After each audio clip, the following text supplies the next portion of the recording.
Corbett Wall with DV Auction, here with your feeder flash for Thursday, December the 6th, where here in St. Joe, Missouri at the St. Joe Stockyards on Wednesday.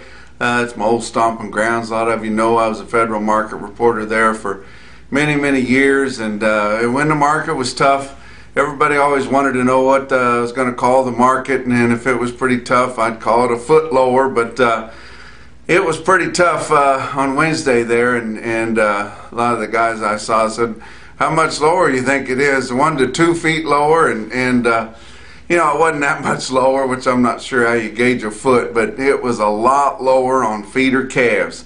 Did have some yearling cattle there, had a buyer representative, probably one of the biggest, or if not the biggest independent feeding entities, family business there that there is.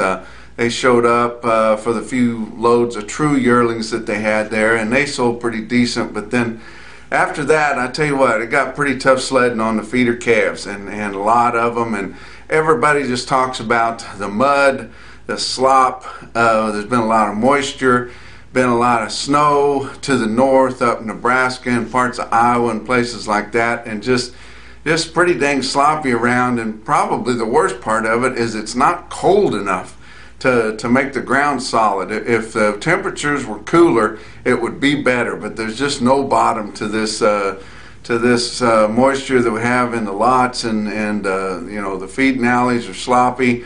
It's sloppy for the cattle trying to get around, and if the temperatures were consistently in the 20s, it would be quite a bit better. You could still get around and maneuver in it, and it's tough on the cattle. They don't mind the cold weather. It's that wet and it's the slop that bothers them the most. As you look at the board on Wednesday there, December live cattle futures up 52 cents, 118.30. February up 72 cents at 122.37. Nobody knows where this positive comes from, and now they're saying that it's overbought. It's hard to believe it's overbought when it's been so tough and no support anywhere. But look at the out months there, your April, which everybody is looking at and still trying to buy some cattle from. The only positive signs you saw was on true yearling cattle that got a lot of weight to them, that they can still put quite a bit of weight on and have them come out linked to the April board. But a lot of the cattle that can do that are backgrounded cattle. Now we've gotten far enough now, and of course they're not worth as much as the true green yearlings that we've run out of. So you're not seeing the big prices, but probably more respectable on those 9-weight cattle than they are on the 7s or 8s or any of the feeder calves. But your April board sitting at 123.87, and then it drops way off to June, nearly $9 back at 115.02, and that's really what's hurting the market on these feeder calves as much as anything, and maybe not as much as the slop and the cold weather and the miserable conditions in the lots, but it's hurting it plenty. You look at the fat cattle market, through Tuesday they'd only sold 2,000 head, which is not too bad at all, in Iowa, and still selling those cattle close to steady with what they had up there, 116 and 183. On Wednesday, had a few cattle in Nebraska, not many, but 118 and a few 185, and that's a good market. That's a steady, strong market there on a very light test compared to last week. Fed Cattle Exchange appeared its head a little bit and actually saw a little bit of support on that market there. Had a couple of pins, a little over 200 head in Kansas, sell 117.50 to 118, so a good strong steady showing there, which is a positive. Box beef cutout values, they are tapering off a little bit continually, but good movement. We had good movement last week and continuing to have good movement on volume there this week. But choice cutouts 213.26 Wednesday afternoon, that was down 60 cents. Selects 196.86, down 65. Got a $16.40 choice select spread, but 183 loads just for the day on Wednesday, and that's a positive right there. Look at the slaughter, 360,000. That's a strong showing. We knew we were going to have a big, heavy volume of slaughter this week, and That compares to a harvest last week of 356,000, up 4,000, and up 2,000 off the same heavy week a year ago. So we're doing just what we should be doing there.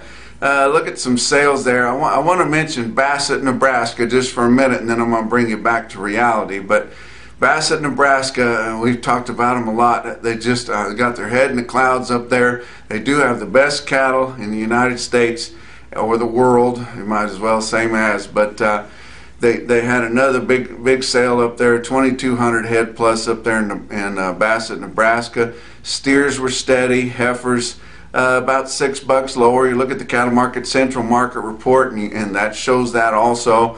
But look at some popular weights of steers there. 801 head of 565-pound steers.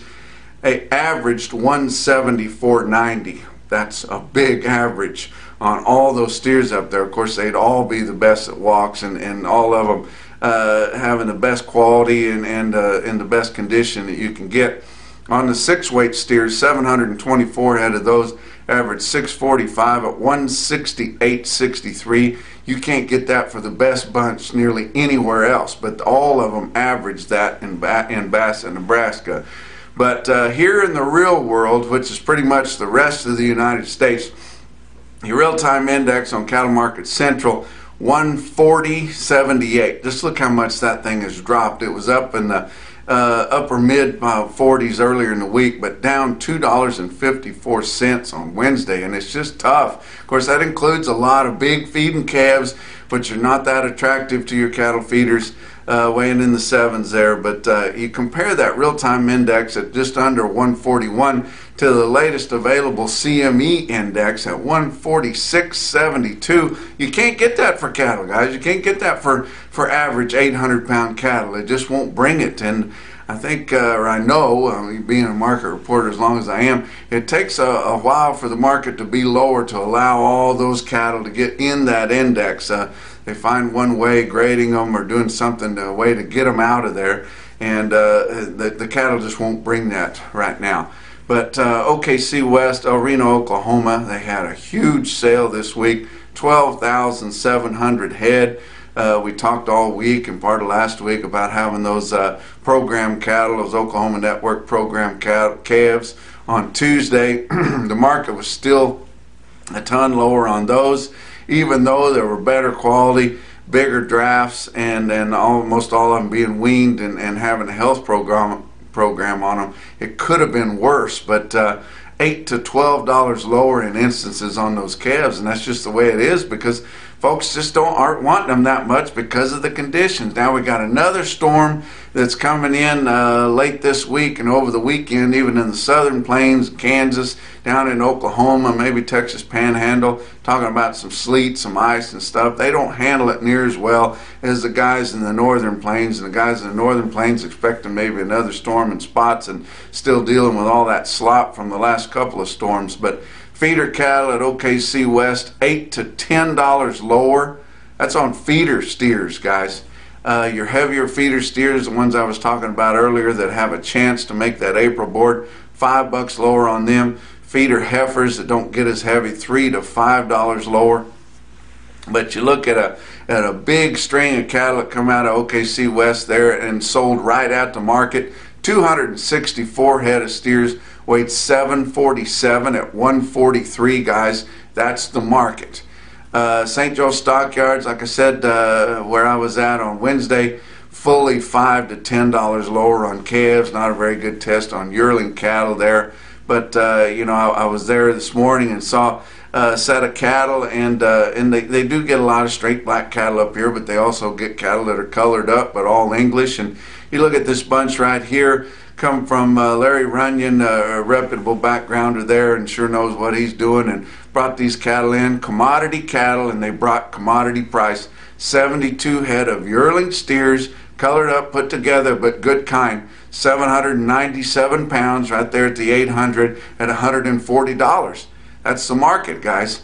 Another bigger string of all black, sure enough yearlings. They were really clean and really nice, and went to that main feedlot buyer there. 92 head of those weighed 831 pounds at 147.50. That's a big price, guys, on 830 pound steers. 147.5. That's about as good as it gets. Look at individual quote on some calves out of Torrington, Wyoming. Not seeing a lot of big calf quotes, but we did see one out of Torrington on a big string. 199 head of steers calves, weighed 517 pounds at 183.50. That's your feeder flash for Thursday.